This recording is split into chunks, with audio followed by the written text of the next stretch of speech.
What's up, ladies and gents, and welcome to Potato Monsters League of Legends Top 5 Plays Week 217. Although we still need more, thank you to those who submitted plays over at PotatoMonster.com because we have an awesome lineup for you on today's episode. Jumping right into things at our number 5 play, we have Ozer on Fiora with a sick outplay when ganked. At the start, we see the enemy Vi come through river, and currently all 3 of these champions have their ults. Ozer waits on the Vi Q to flash all in Cassiopeia, holding onto her ult to be able to negate the assault and battery while also getting cast low enough for Ignite to take the kill. After the stun, she immediately starts to back away, so she isn't taking unnecessary creep damage, but she knows the Q from Vi will come soon. She goes for it, but an amazing sidestep dodges the Vault Breaker, putting Vi into tower range, which quickly nets Fiora the second kill.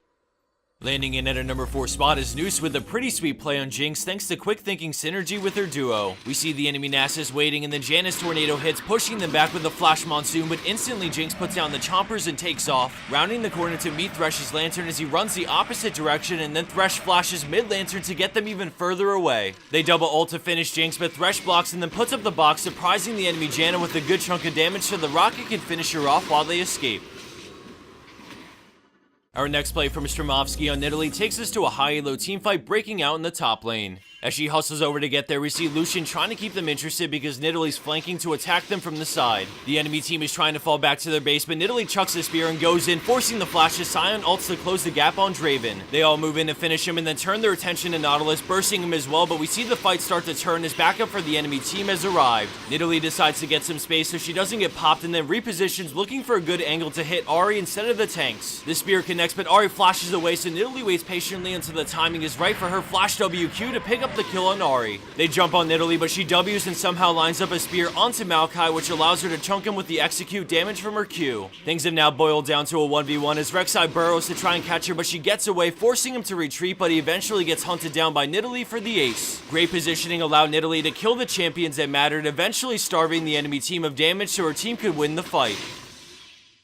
Coming in at our number 2 spot, we have Celeberry on Lee Sin with a master tier level play. In the beginning, he's approaching a losing skirmish happening in the jungle, and first he spots Sivir, so he ward jumps, forcing the flash. Alistar dies, so he's left all alone against his Sivir, LeBlanc, and Evelynn, so he decides to back off, not knowing where Eve could be. All of a sudden, he Q-flash kicks LeBlanc so he can resonating strike away from Sivir, and then he waits for her to get next to the ward, jumping to it to take her down with a challenging smite. He has no idea where Eve could be until he sees her for a split second, so he keeps on the move throughout the enemy jungle. After randomly Q-checking, he rounds the corner, and the split second he sees her, he jumps to the ward, but she starts to close in. Knowing his limits, he uses the second challenging smite to 1v1 Evelynn and take her down with the maximized execute damage from the Q as he swags out with the Riven's ult just missing.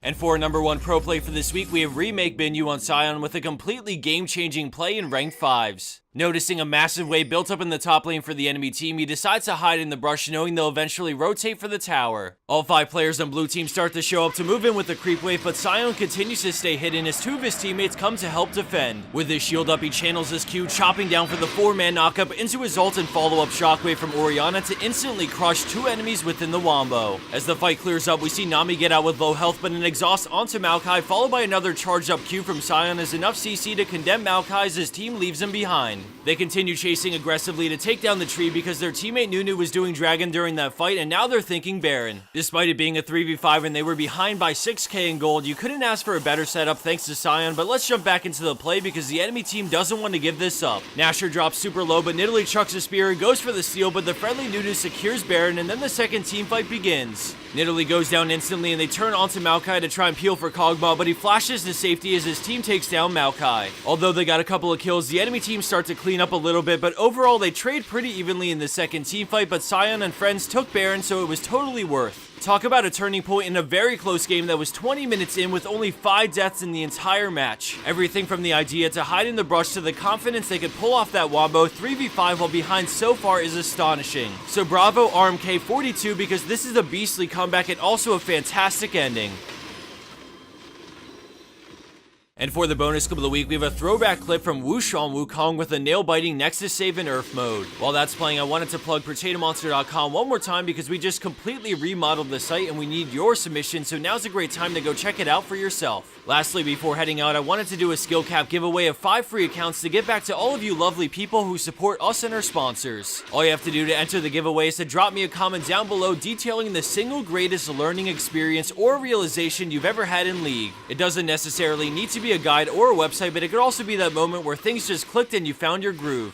For me personally, I'd say two things happened in a row around the same time that put me on track to maining mid. First, I had a realization one day while playing LeBlanc that I love assassin champions and that mid lane was perfect for me. Immediately after that, I looked on pro builds and skill cap to start soaking in all the information I could learn about how to play mid lane LeBlanc. It was on skill cap that I found such a detailed breakdown on fundamentals of mid lane that really set the stage for me to main mid. Although I'm currently on the upper end of plat right now, I feel that my fundamentals are sound and now I just need to raise my mechanics through playing enough. For anyone interested, there's a link down below in the description box to check out some free content on skill cap, and there's nothing to lose, so I promise it's worth the look. Enough about me though, comment down below because I want to hear what your story is, and of course thanks again for watching and I'll see you next time.